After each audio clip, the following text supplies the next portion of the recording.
everyone, welcome to my channel. In today's video, I'll show you how I made this card using some Technique Junkie stamps. Let's get ready to go.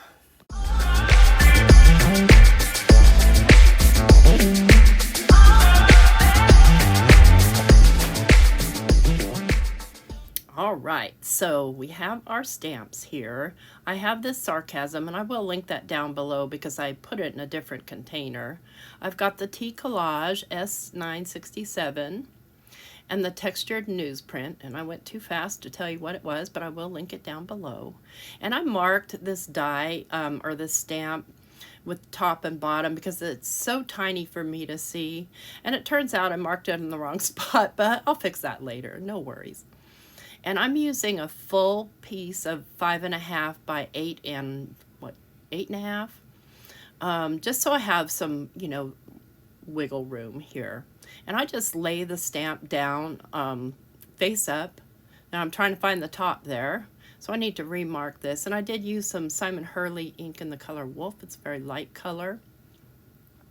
And I'm gonna mark the right top this time so I can tell next time. It's not a huge deal with this particular technique, but just depending on what you're doing. Now I'm gonna grab my Misty stamping tool, and I'm still gonna make sure that I can read this and I have the top in the right place. And I'll go ahead and lay some magnets down, and I'll grab this Collage. And this is a little bit bigger, so I'm not too worried about it as long as I get it right side up. And for this, I'm going to stamp with my VersaFine Clair in Nocturne. And make sure I get it nice and wet. I love this stamp. It's a cool little background.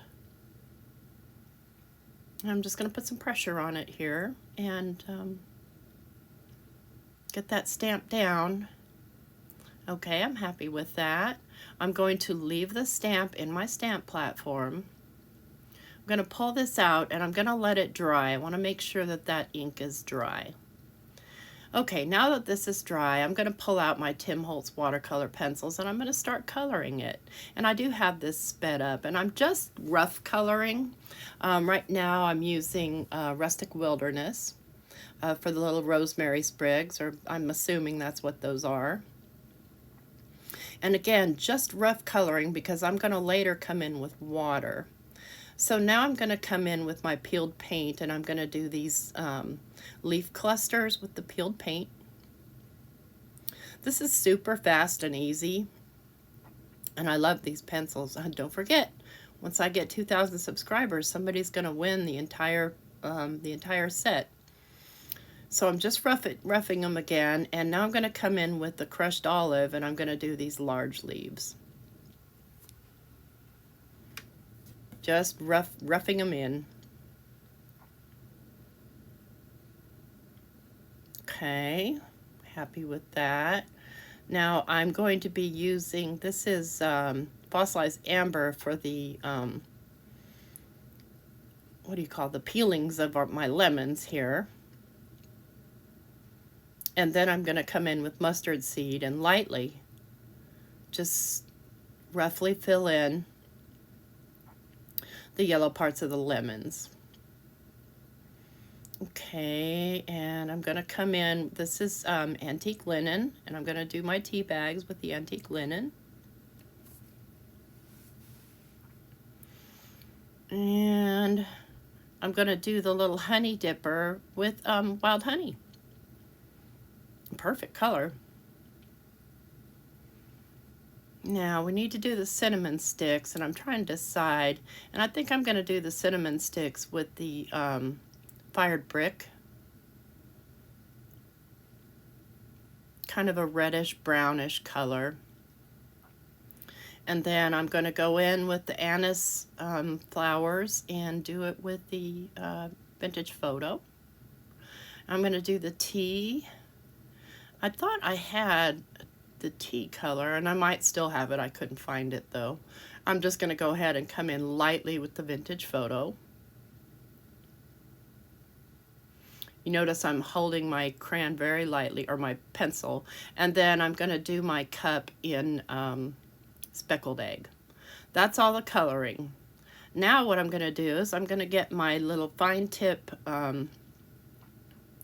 water brush and just put a little bit of water, and I'm going to make sure the brush is clean because, well, I start with the lightest colors and then go to darkest.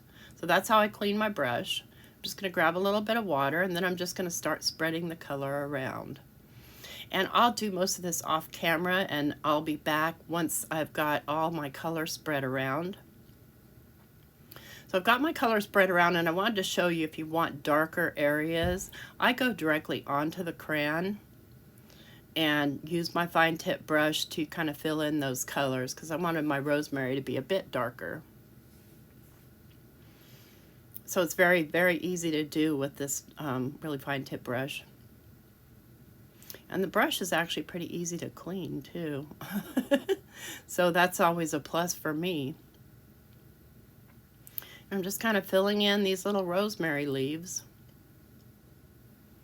You can do as many layers as you want to. I just want a nice deep dark green here. And then I'll just flip it over and do those top ones. Grab some more water, rub it on the pencil, and then fill those in. You could color these with anything you wanted, pens. If you're going to use alcohol markers, then you're going to want to stamp it with an ink that gets along with alcohol markers. Now I'm going to clean up here. And I want to spread my tea out a little bit more. So I'm just kind of watering it down and moving it around so that, yeah, kind of looks a little bit more like tea. Pretty simple. All right, now that that's done, I can trim this down to size, but before I do that, I'm going to stamp over my painting. And my artwork is wet. You can wait for it to dry, but I like the look of it when it's a little bit damp. It kind of gives it a dreamy feeling. And I'm going to be going in again with my VersaFine Clair and Nocturne. I'm getting a good amount of ink down. And what that's going to do is it's going to bring back the intensity of the original stamping, because when you go over it with the Tim Holtz watercolor pencils, sometimes it's got just a small amount of opacity to it that kind of covers up your black. So I want to bring back my black, and I'm happy with that. Now I'm going to heat set it before I trim it. So we'll get this out of the way here. And I'll just grab my heat tool and heat set it here. Yep, that's what I'm going to do. Here we go. And this is just to keep the ink from smudging, the wet ink, when I go to the next step. Doesn't take a lot, but I do want it to be dry now, because we did use water. Now the paper I use is just regular, I want to say it's Recollections 110-pound cardstock, and it handles the water just fine. You know, if you don't go too heavy on it. If you're going to go real heavy on water, I recommend using like the heavy stock or watercolor paper. But since we used a very small amount of water, this is just fine. And I'm going to be trimming this down to 5 1/4 by 4.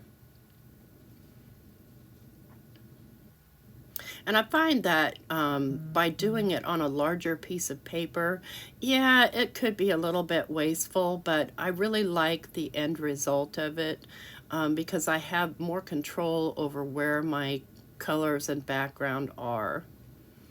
All right, now I've got that trimmed down. Now I'm going to antique it up here a bit.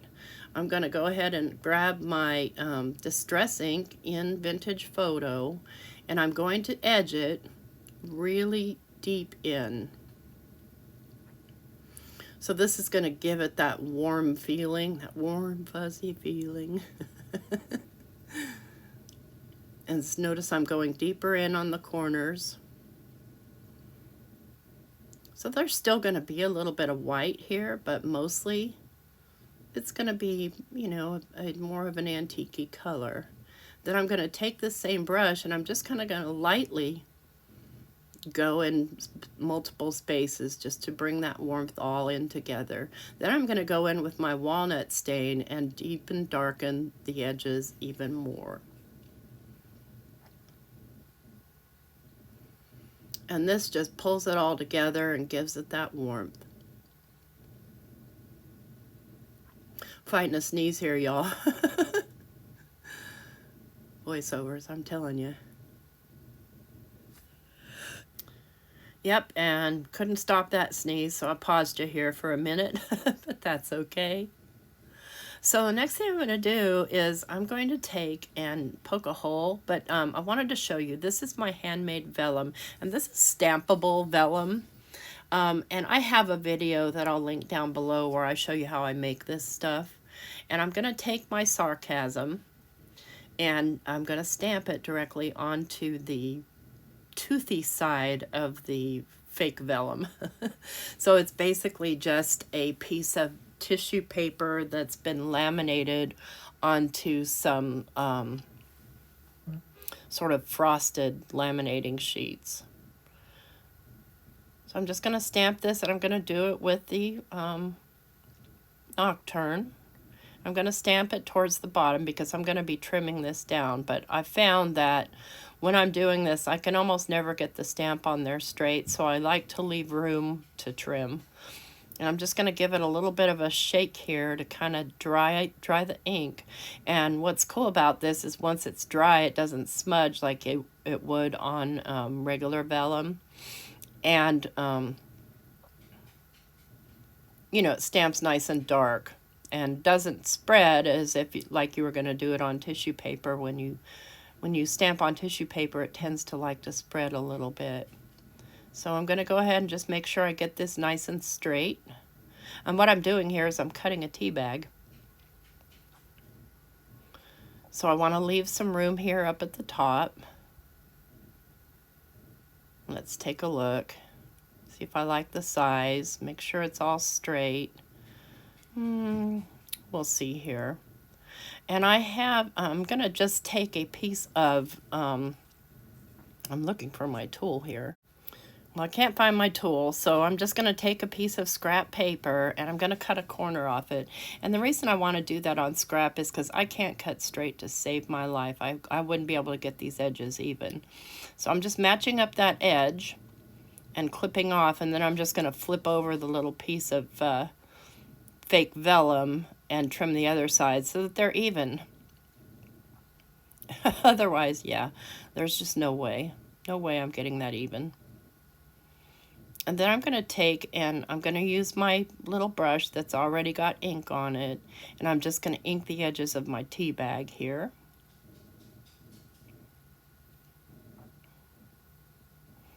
Just so that it's cohesive with the rest of the image. And then I'm going to grab a piece of white string, and this is my bookmaker string. You can use any string you want, it's just what I had handy. And what I want to do is I'm going to take my little, my tiny attacher, my Tim Holtz tiny attacher, and I'm going to staple that piece on just like you would see on a tea bag. Just like that. And then this is going to sit, I'm trying to decide where it's going to sit. I'm going to poke a hole in my cup so that the tea bag appears to be going down into the cup. And then I'll go ahead and thread the string through. And then kind of place this where I want it.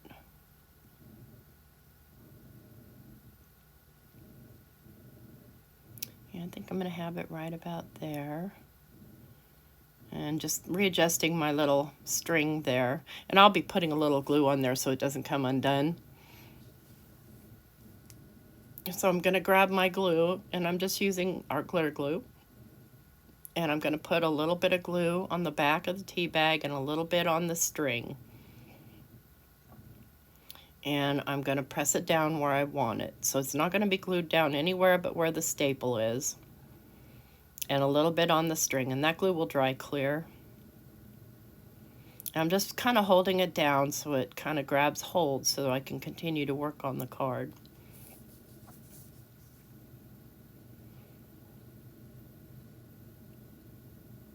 It was hard to decide what sentiment to put on here, but I kind of like this one because it's kind of me.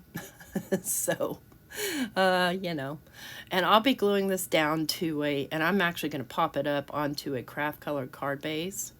I'm going to trim off this string a little bit, and then I'll be putting on some foam tape to pop it up. I'm looking for just a little piece of tape to hold my string down because I don't want it to move on me. And then I'll put the foam tape on and I'll be right back. All right, I've got my foam tape on. It's ready to go. I'm standing up. I'm going to get this down even on here as best as I can. And there we have our T card with a lot of sarcasm. I hope that you like this video. If you do, please give me a thumbs up. And if you're not already subscribed to my channel, please hit that subscribe button and hit that notification bell if you want to be notified each time that I upload a new video. Thanks a bunch. Bye-bye.